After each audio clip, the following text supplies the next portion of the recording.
Welcome, and in this video I'm going to show you how to install Bibliometrix and Biblioshiny packages in RStudio. So let's get started. First of all, open RStudio and go to where it says packages in the right corner. Now what you can do is click on this little install button, as you can see right here, and type Bibliometrix. And as you can see, you'll get this. Then click install. And this will install the package, so you'll need to wait a little bit. After that, what you can do is go to install again and click on right here on the packages and type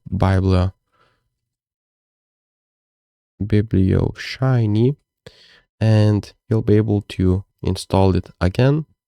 So let's wait until it installs this, and as you can see, it is successfully installed right now, and now we need to install the Biblioshiny package.